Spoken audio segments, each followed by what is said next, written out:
So, for those of you that are not familiar with the League of Women Voters, I want to tell you that we are a nonpartisan but political organization. We advocate and we educate.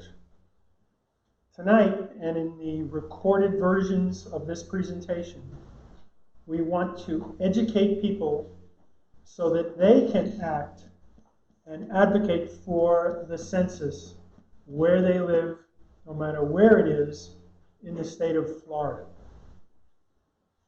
The League was established 100 years ago. We're celebrating our centennial. Some of you may have our 2020 Matters stickers on.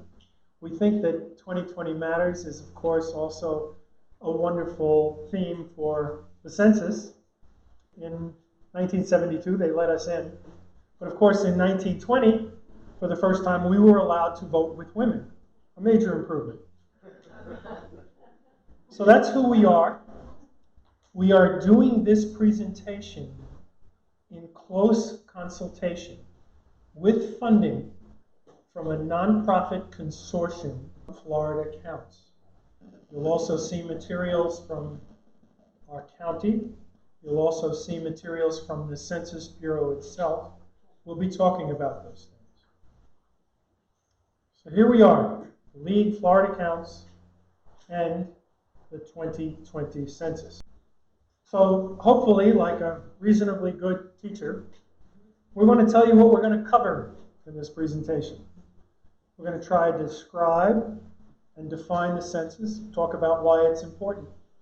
One of the things that we don't understand is that the result of the census will determine the number of electoral votes that Florida has in the presidential elections of 2024 and 2028. This is something that very few people think about, except, of course, those who are interested in the politics of swing states and its possible effect on literally electing a future president. Now, we're going to talk about new ways to respond. This census is, by definition, an unfamiliar event. It hasn't been done this way before, and we're hoping that you and your friends and the people that see this video are going to help us overcome the confusion and some of the resistance to the new census methodology that's being done this time for the first time in history.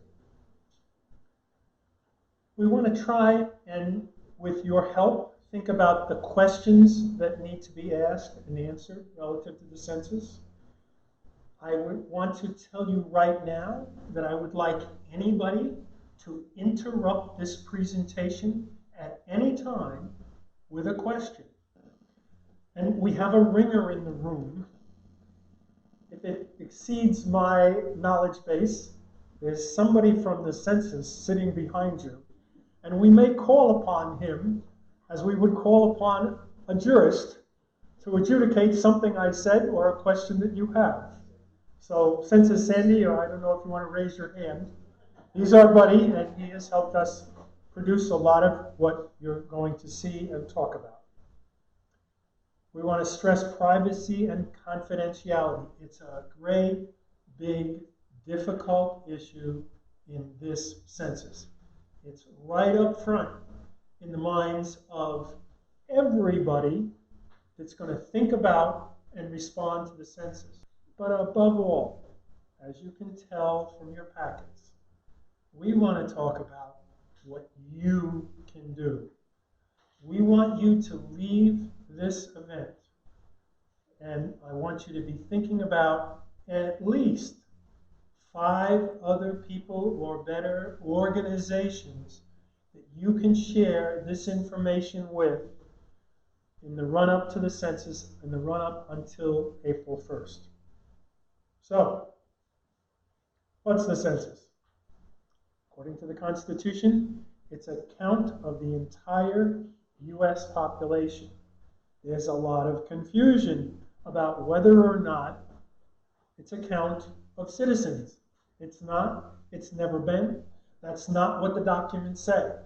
It says that we want a count of every warm body in America as of April 1st. It's a snapshot of the population as it exists.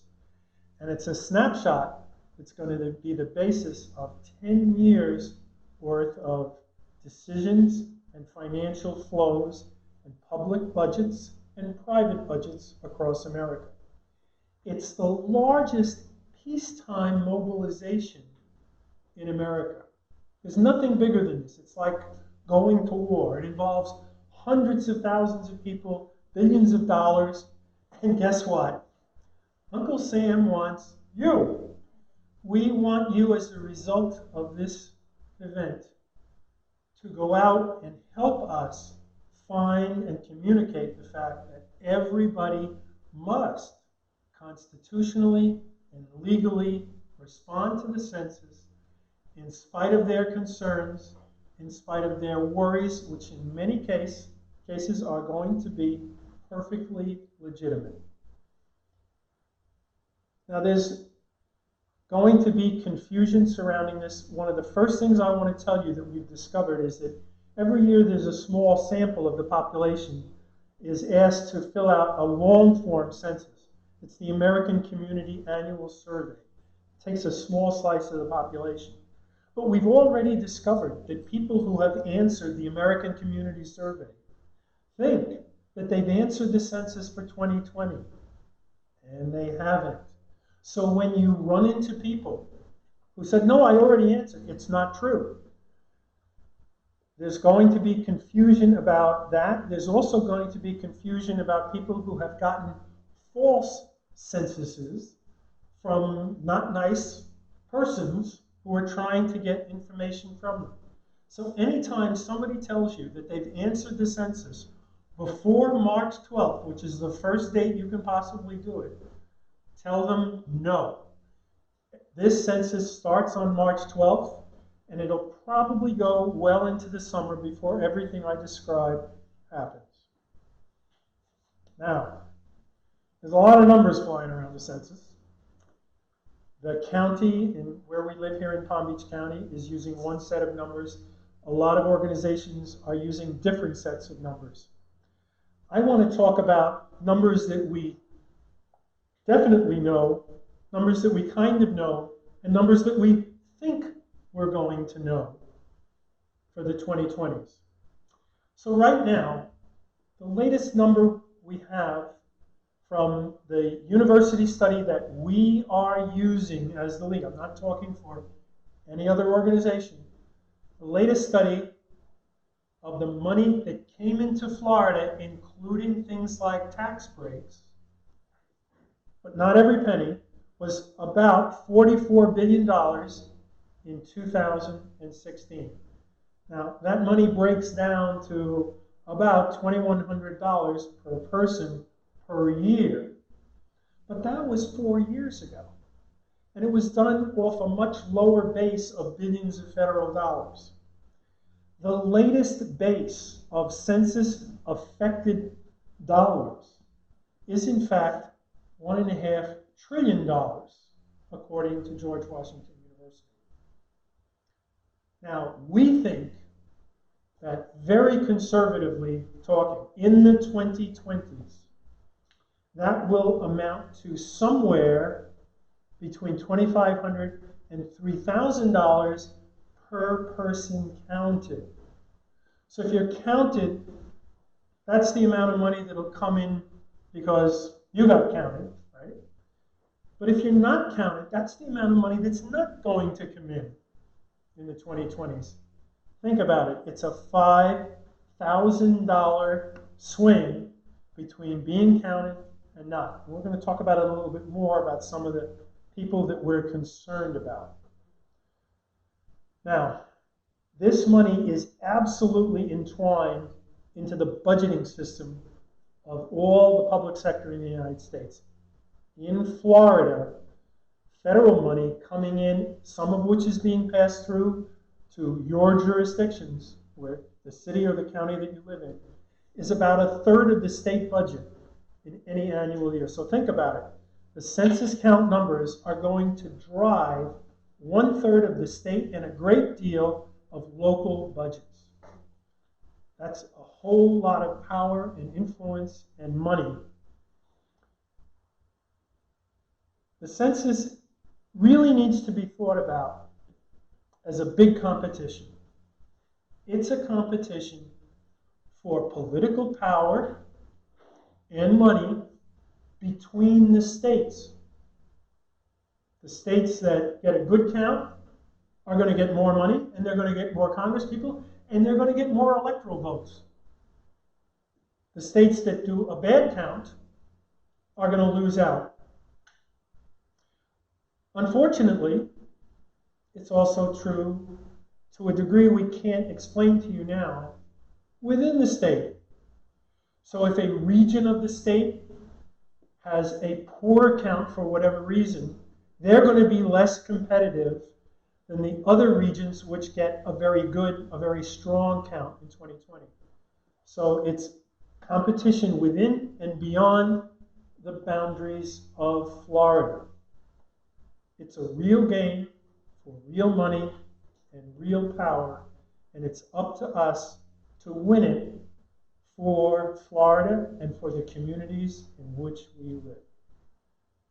Every single state legislative seat is going to be redrawn, and the relative power and influence of individual towns, counties, and regions are going to shift depending on the results. Good results or bad results. Now everybody knows that it's going to determine the number of congresspeople.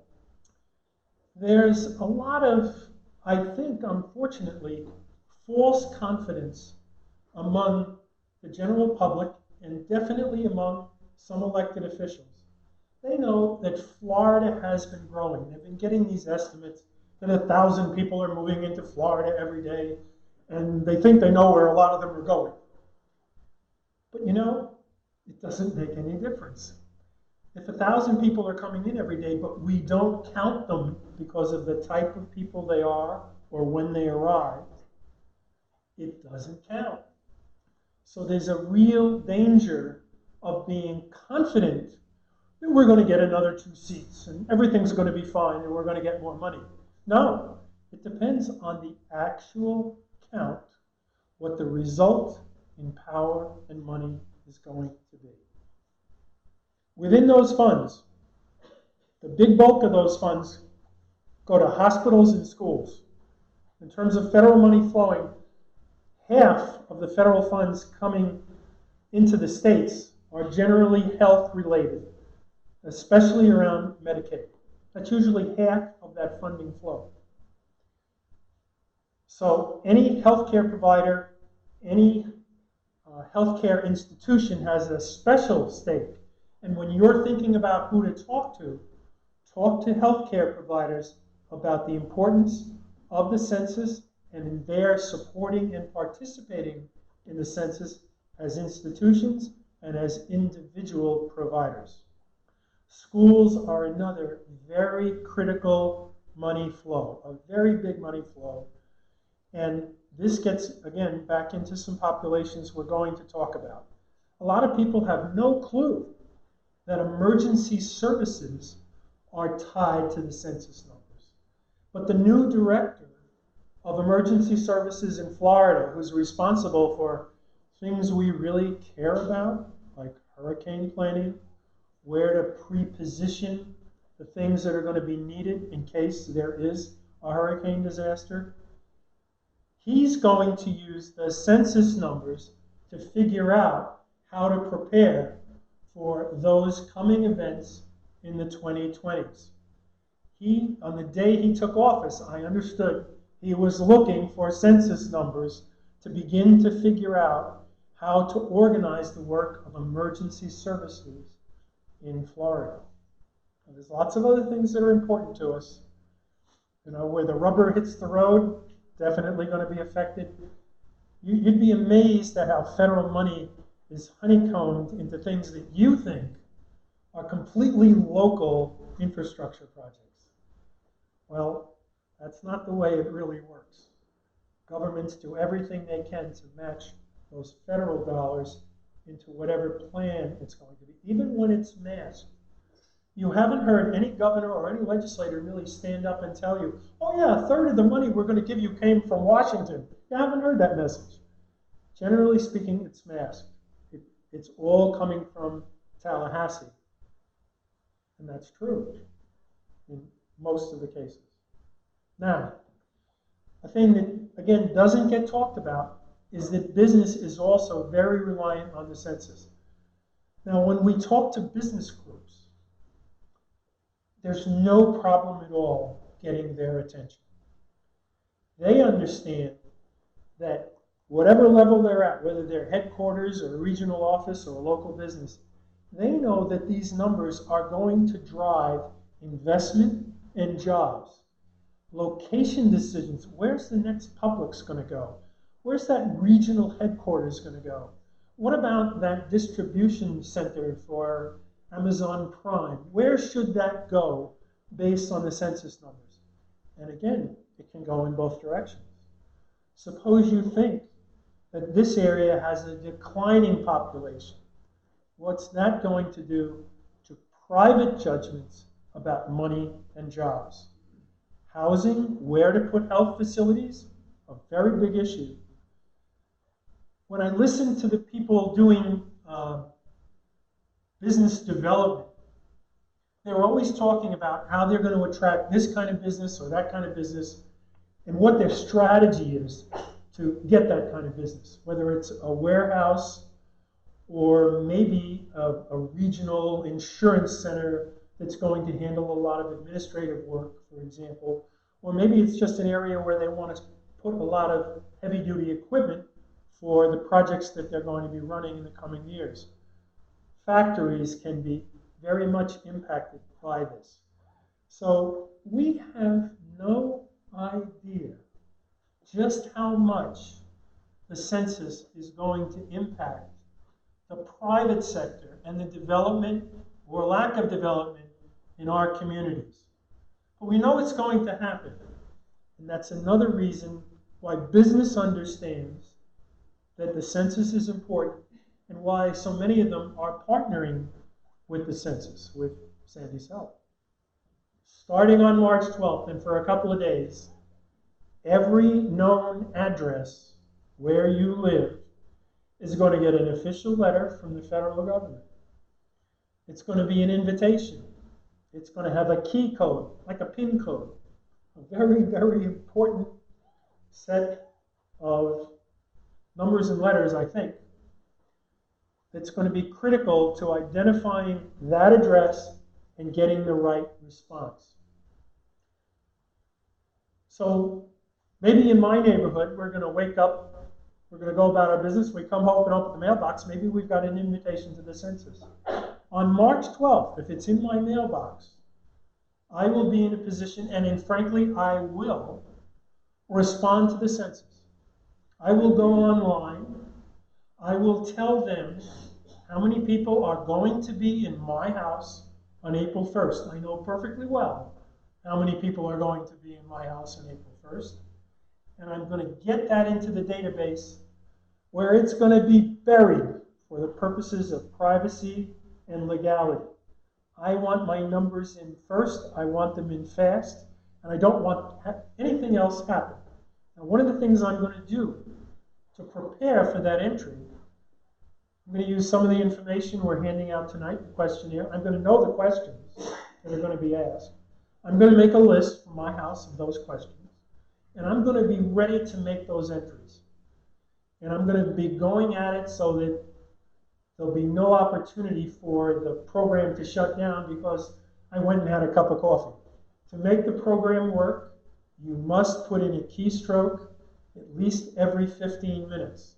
So I'm not going to dink around. It's probably going to take me 10 minutes to make my entries for my 4-person family. If there's a house with 12 people in it, it might take them 3 times as long. All the more reason for them to be aware of the questions, and you'll be able to help them with that, with the information in your packets. They should be ready to make those entries. that computer online entry is the swiftest, safest way to do it. It's going to be buried in an encrypted database. Now, if they can't or they won't do that, immediately, on the day they receive the invitation, they'll be able to go on the phone. And especially if they have a language issue, and hopefully they've made the notes in whatever language they choose. Now, here in Florida, we know that English, Spanish, and Creole are the leading languages. But the census will be available by telephone in a lot of languages. So people that have a language barrier can use the phone to overcome that. The Census Bureau hopes, and I am going to pray, that something like 60 to 65% of people that get the invitation will in fact go to the computer before, hopefully, maybe a little bit after April 1st, using that critical code, which no one should ever get rid of. Keep that code. Don't let that code go anywhere, even if you don't intend to go online. That code's important, just like the PIN code for your bank. Reminders will be sent out in short order if you don't respond. Finally, sometime around Easter, around the middle of April, somewhere around there, the form that everybody's familiar with, especially old guys like me, the thing we're used to, is actually going to arrive. But it's going to be late. People like me, snowbirds, seasonal residents, who leave at the holidays, right after the holidays or right before the holidays, are probably going to miss that familiar mail response. That's a big disadvantage to Florida because there are so many people like me and those of you that are going to view this in the audience. One of the reasons to keep the key code is that you can leave here if you haven't gotten it. You can go to Connecticut with me, and you can still go on the computer, use the key code, and respond for your Florida address. Okay? As long as you have the key code, that's what we want you to do. Now, people who have 2 addresses or more have a choice. But we are the advocates of Florida. I could fill it out in Connecticut. I could fill it out here. We want you and everybody that sees this to be an advocate to fill it out and answer for Florida, because we have this big population that we have to provide services to, and we want to be able to capture as many of those people. On my block, there's a bunch of Canadians. They're going to be here on April 1st. And I'm going to get them to answer the census because they're here and they have a house and they come here a lot. They spend a great deal of time in Florida, and it's perfectly legal for them to answer that census mailer, and that either the hard copy or the electronic version. It's perfectly legal. They have a choice. We want them to make that choice. We want to get the best possible count we can for Florida. Finally, if all of these opportunities have not been taken, a census taker is going to show up at those addresses beginning in May. They're going to come at least twice. They're going to try to find the people that live at that address. I'm told by people who have done supervision of census takers in the past that if they can't find anybody on the second visit, they often ask the neighbors, is there anybody at that house? Now, I don't think any of us in the room, want some neighbor trying to tell the census taker who lives at my house. And there are segments of the Florida population who do not want anybody knocking at their door. If they fail to use one of the first 3 methods, what they do not want is exactly what will happen. Someone will come trying to find out how many people live at that address.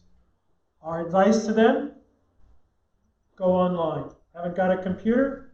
Go to the library or one of the many other ways in the community there will be to respond.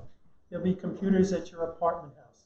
There might be computers that your employer makes available. Local schools are going to make computers available. The very safest way not to have somebody snooping around your address is to answer early and go online. And if you need a little help, it's okay. The folks at the library, the folks at the school, they'll be there to help. The reference date is April 1st. Remember, the answer you're giving is how many people are living at my address on April 1st. If my brother hasn't come back from his overseas job for Ernst & Young, he's not going to get counted. But if I know he's going to be back on April 1st, I can count him. I know he's going to be there. I know that's his date to come home on April 25th. He will be in my house. This is what I've been telling you about during the last few minutes. This is the sequence. Don't think about April 1st. We don't want you to think about April 1st as other than the reference date.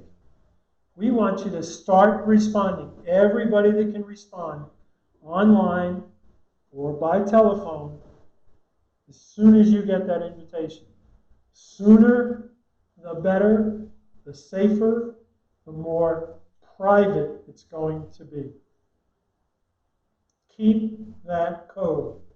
Tell everybody to keep that code until and wherever they finally respond.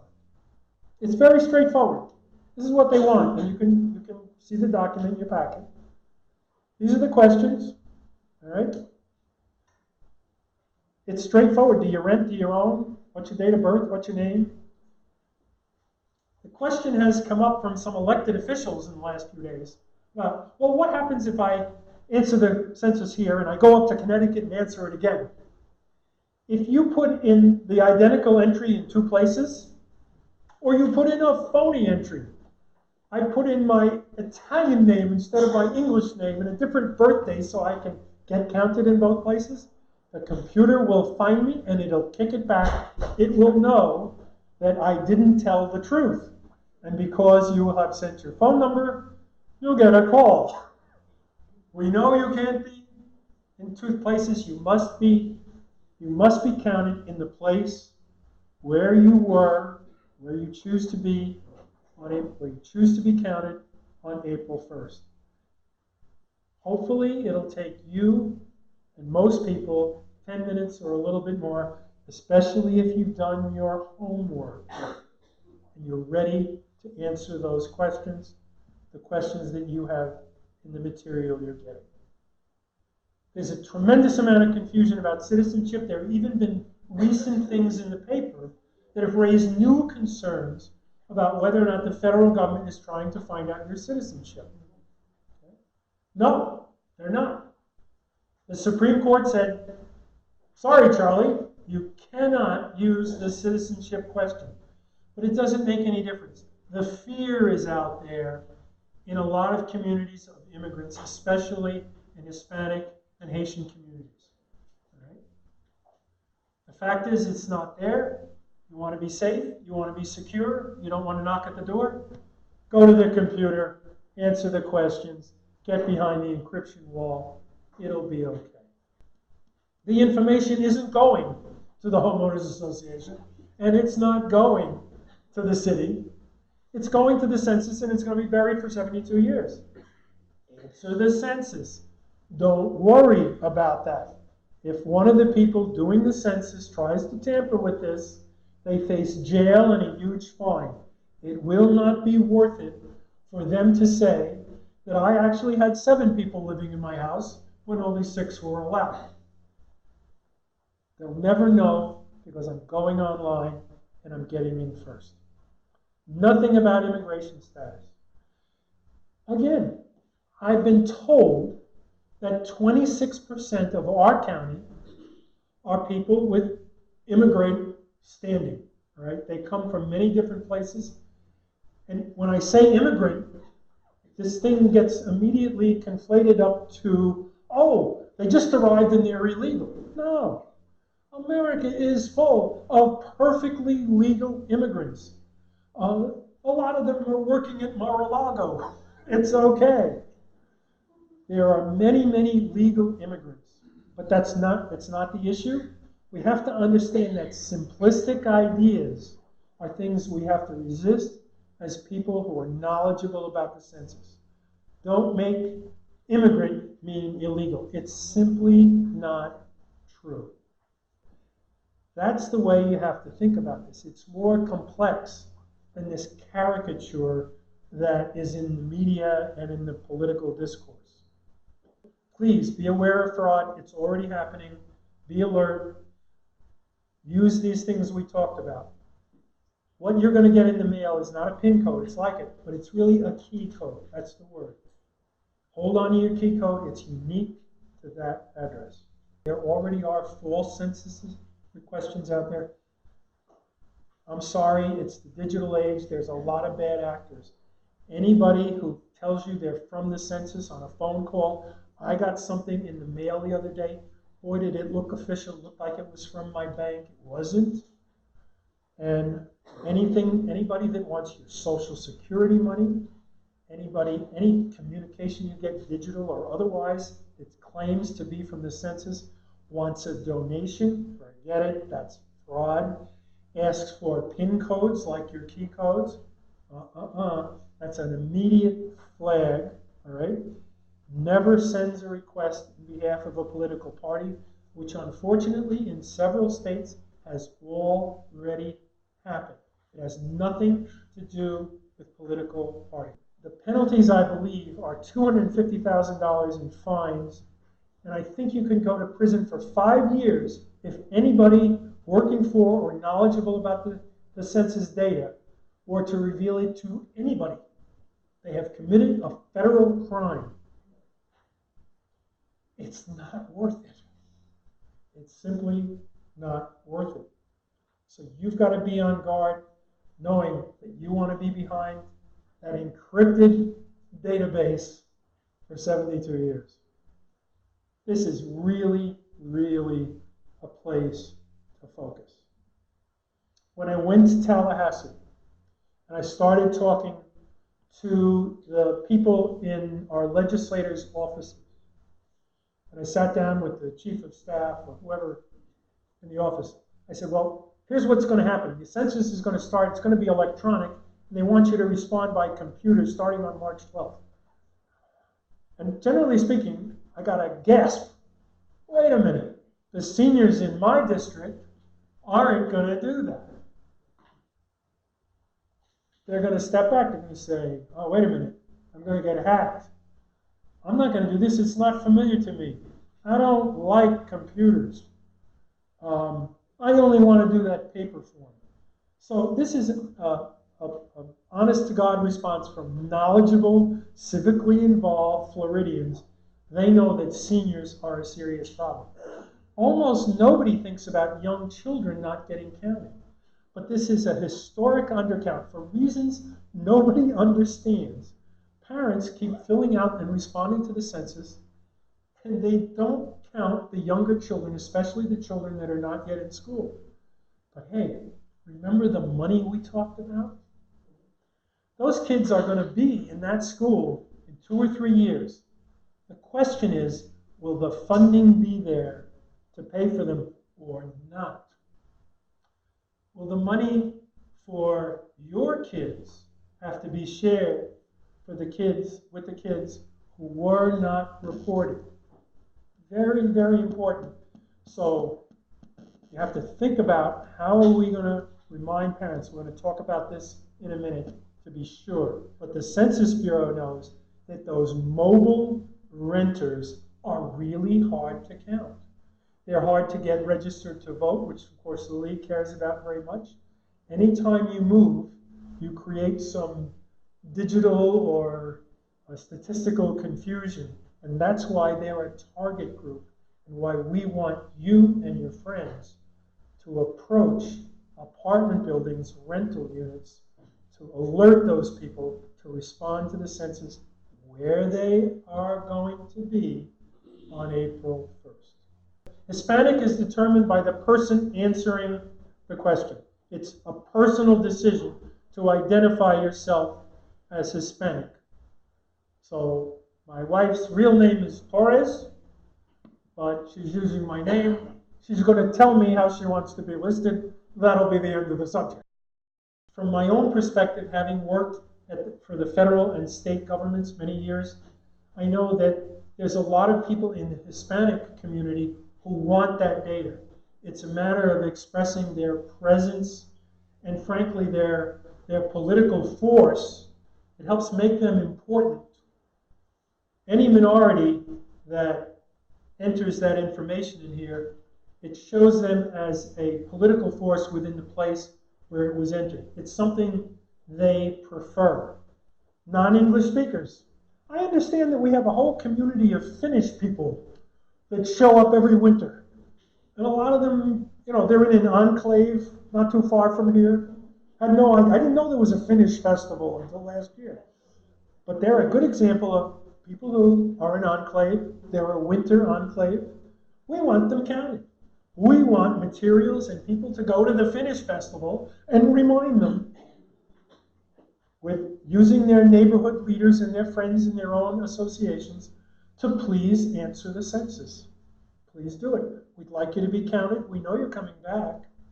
And we want to give you the public services. We want you to help us make Florida count.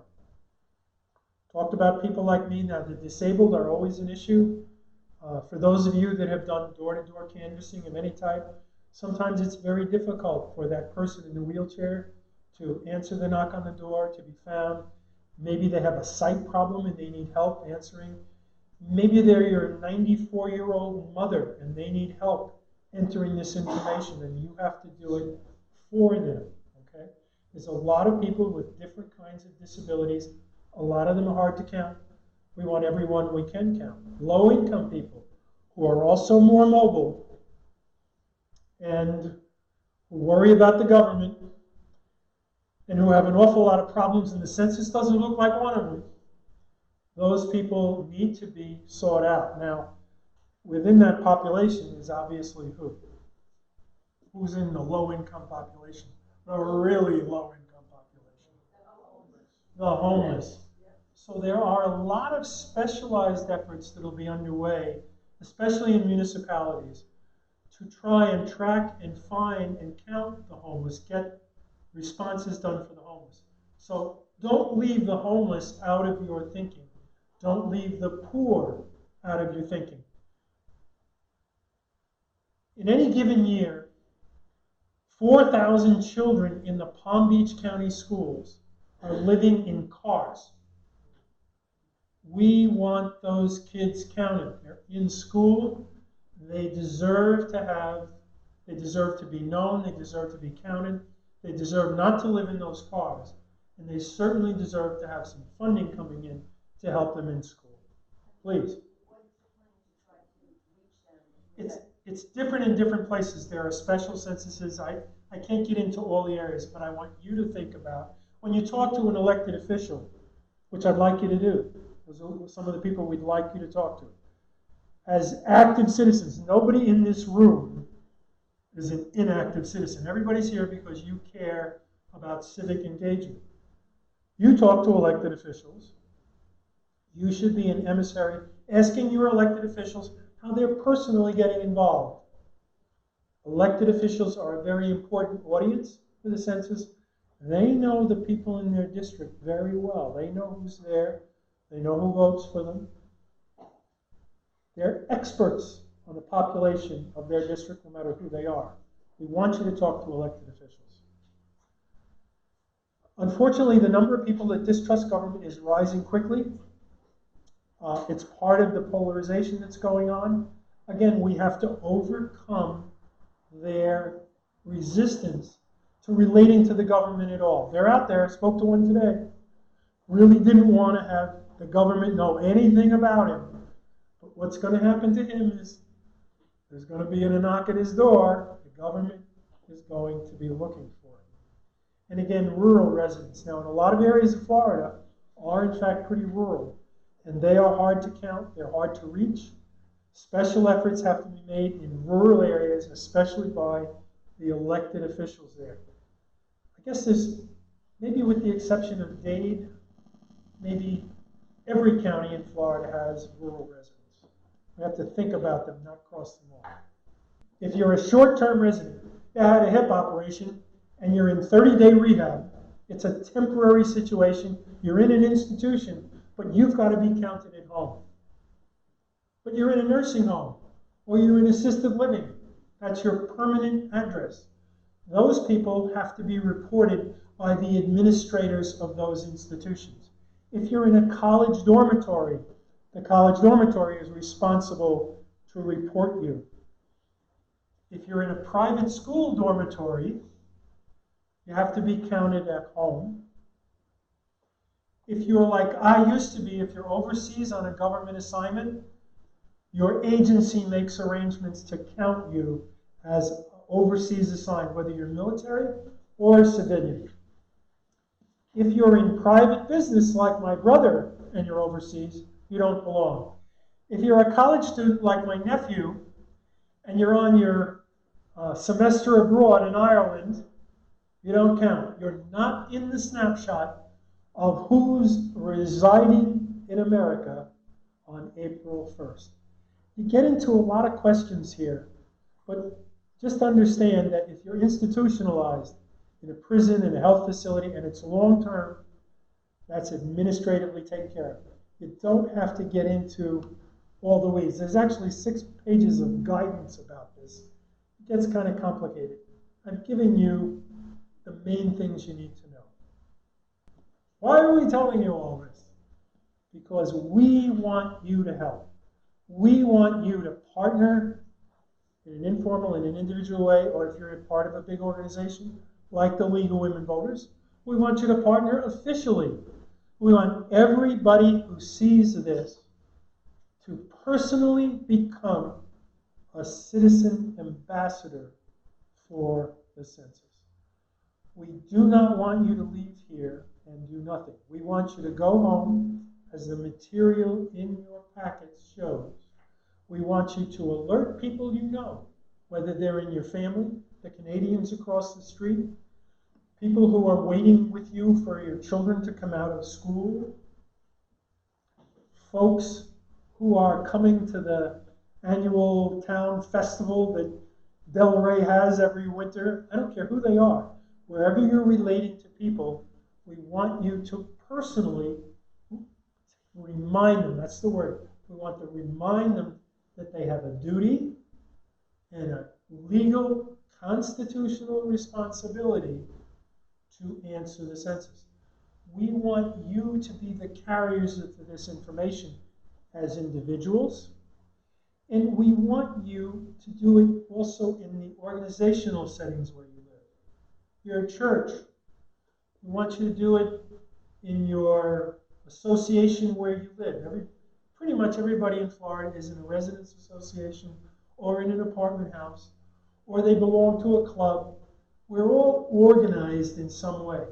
We want everybody experiencing this presentation to think about what kinds of circumstances and places and organizations that you personally relate to, that you can put in a good word about the census. You don't have to be an expert. All you need to do is send them to the websites that are in the information we're giving you. A really good one is lwvfl.org. If they go to that, they'll find lots of useful information, including that census form. If they go to 2020census.gov, they'll not only find information, they could apply for a job there. They can get information in Spanish at 2020census.gov. It's not that you're an expert. You're the person ringing the bell. You're the person or the organization, whoever you are, that's alerting them that they must respond to the census. And then you want them to go to those places and get the information that they need to begin to respond on March 12th. Give me some examples from the floor. Tell me something personal to you where you could go and alert people to the importance of answering the census and getting more information. You can write an article and you can put in a link to one of those websites and they can get the information that they need. Never heard of it. I know that's a really important organization in this county. I know that it exists all over the state. I think that's terrific. Those are very responsible, good citizens. That's a perfect place to put out census information. So he's going to talk to the teachers. He's actually going to present this. It's a really fine example. Teachers, remember, we're looking for children especially. We want the parents to know to include all the children. Yes, in the back. You have an annual meeting coming up soon? We do. It's a perfect place to stand up. And we have a lot of information on the back you can take with you. You can take a couple of hundred pieces of our bookmark and you can distribute it, put it on the chairs at your homeowners association, which is what I'm going to do in 2 weeks. So whatever committee you belong to, maybe you belong to a municipal advisory committee. Maybe you're on the church liturgy committee. Think of any committee that you are involved with. That's a wonderful place to mention the census. One of the things we do in the League of Women Voters is we try to mention the census at all of our committee meetings. Yes, in the back. And it can be on your personal page. Hey, all my friends, please answer the census. It's really important to you and your community. Go to one of these websites. Thank you very much. You can do it on Facebook. You can do it on the other social media sites as well. Every one of these is valid, but also you may belong to an organization. The League has a Facebook page. One of the first things we did was we put a person on the site, and she's much better looking than me, and we put her up on our Facebook site right away. Any organization you belong to is a place to post something on social media. That is a magnificent way to get out the count. Don't be passive about it. Go to your pastor and any other church official that you relate to, okay? It doesn't make any difference that the higher-ups are aware of it. It makes a difference that your church and your community answers the census. Any person or organization who writes a grant is probably going to use census numbers. Any organization or person involved in grant funding should be a census ambassador. There are people in this room who can get on a radio or a television show. We want you to do it. We want you, again, you don't have to be an expert. You can say, I belong to the League of Women Voters, or I belong to this church. We're very concerned. Here's the place to get additional information. If you use the information we've provided along with this presentation, you'll get enough talking points to be reasonably informed through not only this presentation, but the materials that we've provided to you. Yes, Virginia. I got a newsletter from a legislator 2 days ago. I immediately wrote back, please put this link in your next newsletter. If you haven't gotten a newsletter, and you know who they are, call them anyway and ask, please put a link in. Your city council members do the same thing. I'm not too worried about our county council members, but any elected officials should be asked to put a census link in anything that's going out. You can talk to their staff. I've asked every legislator from our county publicly to support the census. In fact, if you have an elected official, like Mayor James here in West Palm Beach, if they'd like to put it in their resume that they were census champions, you can go online. There's an organization. They can put in the information that they're supporting the census, and they will be designated nationally as a census champion. There's a lot of municipal officials in Florida that are signing up to be census champions, and they're putting it in their resume. Right, so here's an important institution that's really working with a lot of those people that are hard to count, right? Legal Aid Society, right? Give him 1,000 bookmarks, like we did yesterday to the county tax collector. Give him 1,000 bookmarks. Ask him to be a census supporter, a champion if he wishes. Ask him to have his people hand out census information to that critically important population that we're trying to count. Ask him to be a census outreach center, as our constitutional tax collector has done. She's not only distributing material, she put it in her newsletter to everybody that the census is important. Elected officials are critical. Do you have another one? Yes. The appraiser's office, yes. And we've approached other elected officials that are not legislators, all right?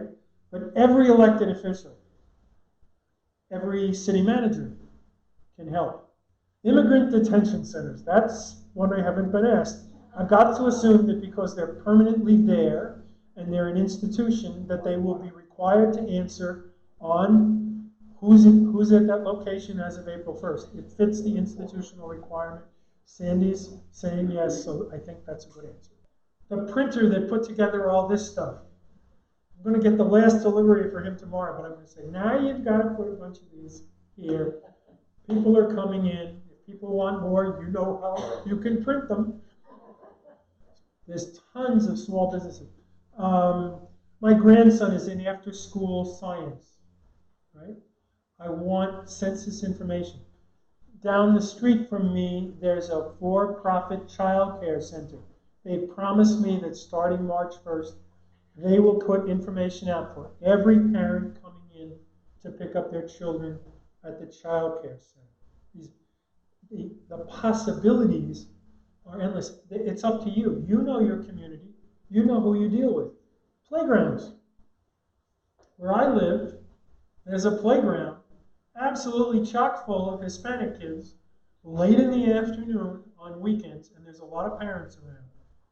I've learned that if I approach parents there and I give them information about the census and I say, this is important to school funding, I have no problem. They take it. I know that they're interested in school funding for their children. And they're just sitting there, you know, there might be 25 or 50 of them. The other night, I met over 250 parents at a music festival. I just looked for the people with strollers, right? And I said, school money, he's going to be in school in 2 years. You've got to answer the census. You've got no problem. They get it. They want benefits for their kids. Yes.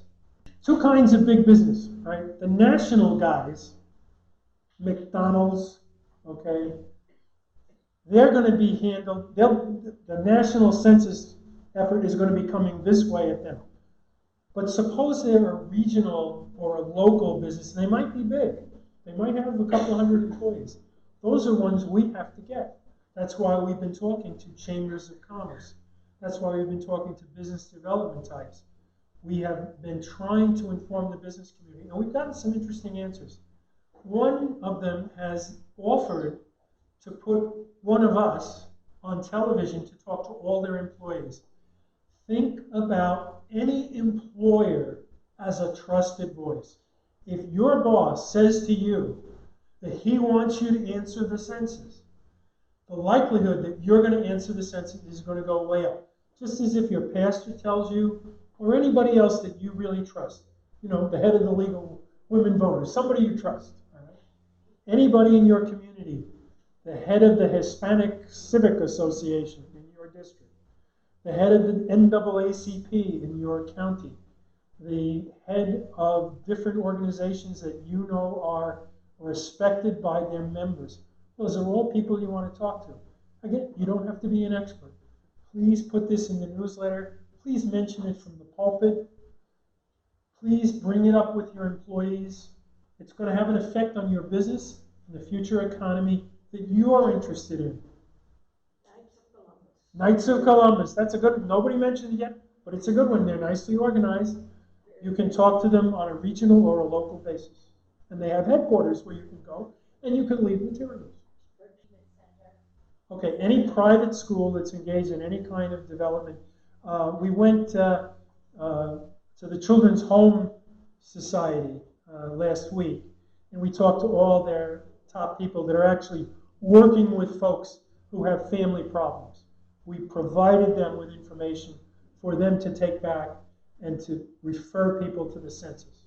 Area agencies on agency, that's a good one because they are a network of all kinds of groups, and they're all over the state. They're regional bodies. It's a very, very good place to go. How do we overcome all the resistance and the worry, especially in the minority and immigrant communities? You do it by trusted voices.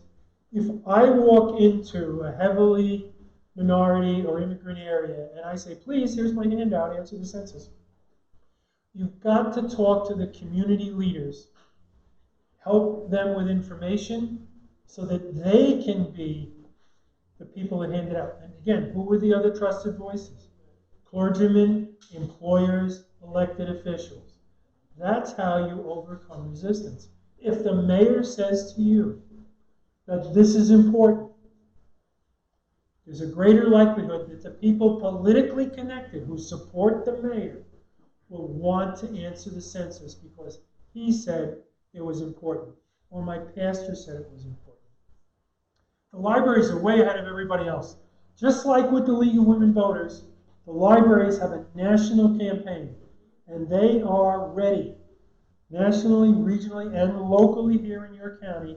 They're aware of the census. They know that because they have computers and they are a center, especially where job seekers, low-income people, a lot of people who use the library need those resources, and they're ready to go.